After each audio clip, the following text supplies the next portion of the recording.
25th Hour Radio Show. Tom, it's tradition on our show to start off the interview asking our guests on how they got started in the career that they're known for. So before we jump into your current project, your solo album, The Way Life Goes, humor us and answer a question you've probably answered 1,000 times. But what sparked your interest in music? You know, if you was a superhero, man, and musical ability was your superpower, what would be your origin, and how did you gain your superhero musical abilities, Mr. Keifer? Well, it started, you know, it kind of evolved, but it started initially when I was very young, probably 7, 8, maybe 7 years old, and I saw the Beatles on TV. And also around that same time, there was that show, The Monkees, that, you know, the musical group that had the TV show. Mm-hmm. And I loved that stuff. And so I started playing guitar. My mom had a teacher come to the house and teach me, you know, basic chords and strumming the guitar and singing songs. And when I got a little bit older, I heard the Rolling Stones and Led Zeppelin and Aerosmith and Rod Stewart and Janis Joplin. And then when I heard that sound, I just really wanted, you know, I wanted to, hard rock became my love. And all of that was, you know, all that stuff I learned by ear, really, just from listening to records and trying to imitate those people. They were my heroes growing up. So, you know, but all superheroes, man, have their kryptonite. And I read on your Wikipedia page that possibly yours is singing without your guitar, that you feel naked without it. You know, and I'm sure that statement would surprise a lot of people coming from someone who, for the most part of his career, has been the front man for a hugely successful band. And I guess what I'm getting at is, do you still feel that way even after all these years of performing? No, not so much. I mean, I actually enjoy putting the guitar down in front and now, you know, because I get to move around the stage more when I'm singing, and I feel like I connect with the audience a little bit better. A lot of concentration goes into playing and singing at the same time, and also you're pinned down to that one spot on the stage. So, no, I don't feel that way anymore. I think I did in the beginning because I considered myself a guitar player. All the bands I was in prior to Cinderella, I was not the lead singer. I sang. I'd sing a couple of songs here and there, but I was mainly a guitar player. So when I stepped into that role as the lead singer and front man with Cinderella, you know, that was a big step for me. I just want to let you know I've been singing backup with you guys for, I don't know, 20 years in my car. And cool. Just telling you, man. And the question I want to ask you is, and I got to know this. Like, for instance, on Heartbreak Station, you're singing in one voice, just I call it the normal singing voice or whatever, you know. And then when you get into, like, you break into My Lady's on the Fly, mm-hmm. You go into what I call the Cinderella punch-in-the-face voice.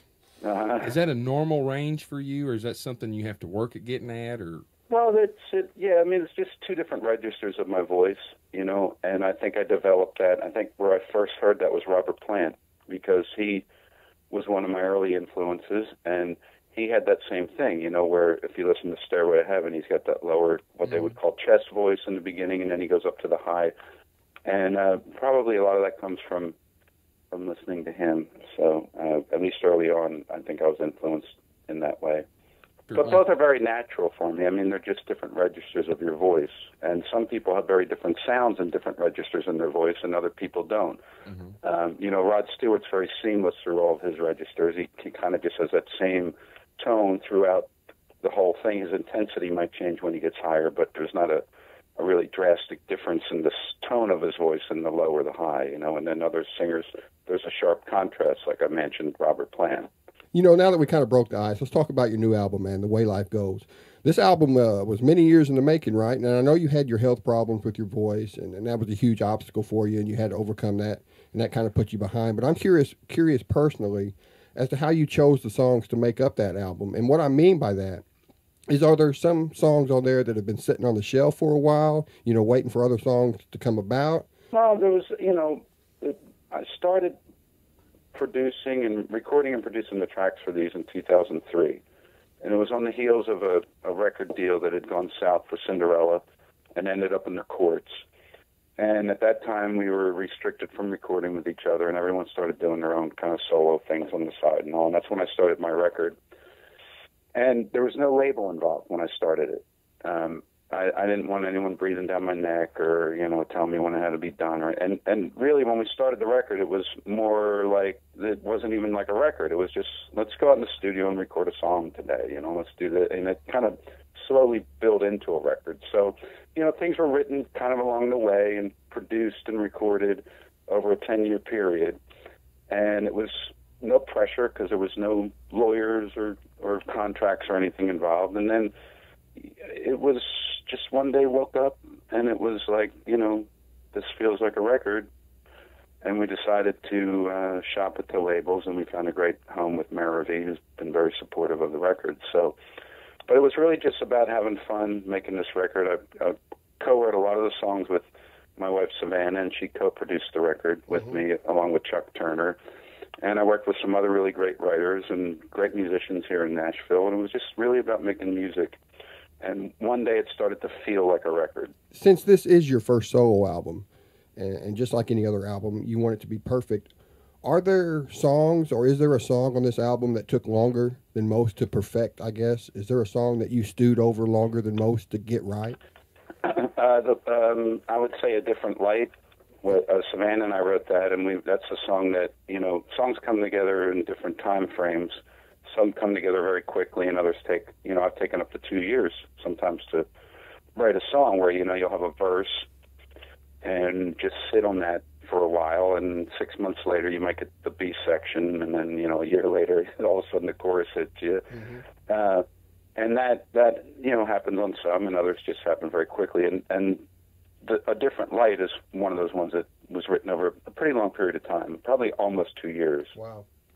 Now, I've always wondered how an artist decides on which song they're going to release as far as a first single on a new album. You released Solid Ground. Why did you choose that song over the rest? Well, it's always a group decision, if you will, usually between the record company manager and radio promotion people.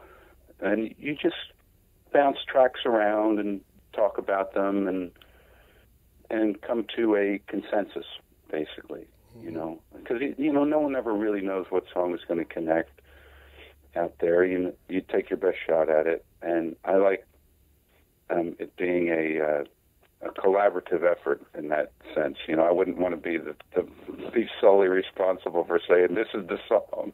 Yeah, it caused conflict in the band. So it's a group effort. Okay. As far as the album, I dig all the songs on there, but there's something about, your ballads that you do. And the very first time I heard Thick and Thin off the new album, from the very first few seconds, I was hooked on it. Compared to earlier in your career, as far as ballads go, has your writing process changed? Do you see things from a different perspective now that you're a little bit older? No, it's all a slice of life to me, songwriting. It always has been.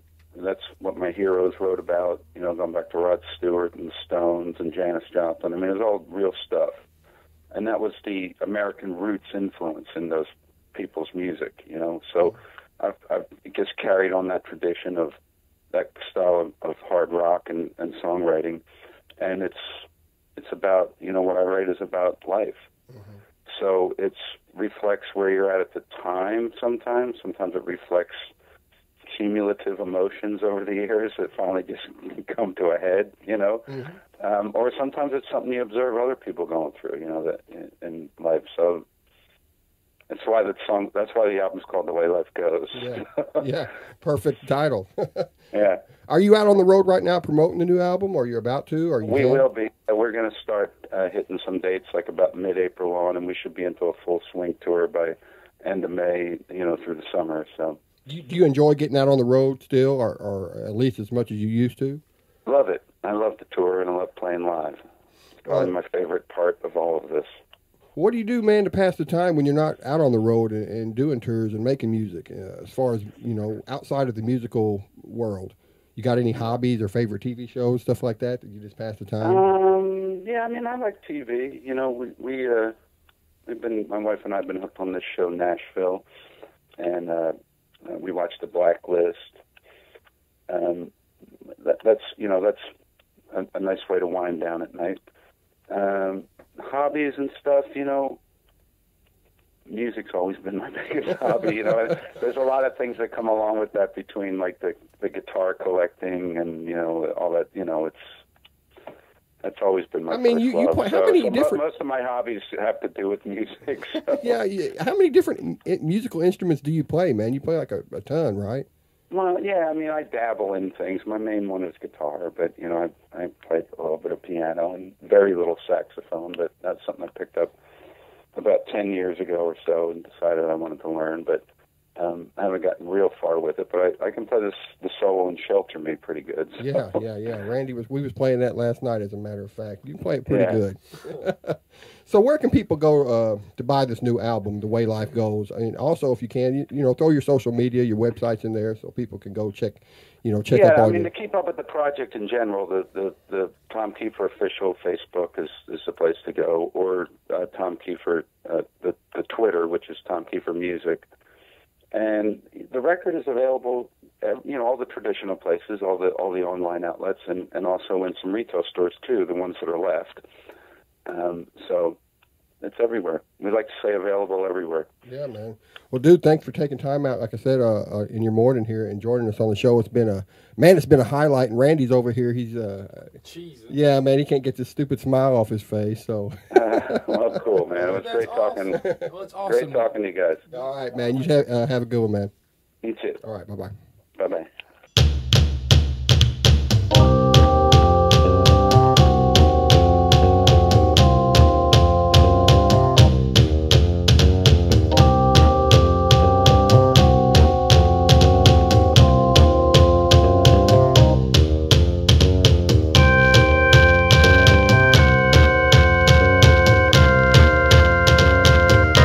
The 25th Hour Radio Show.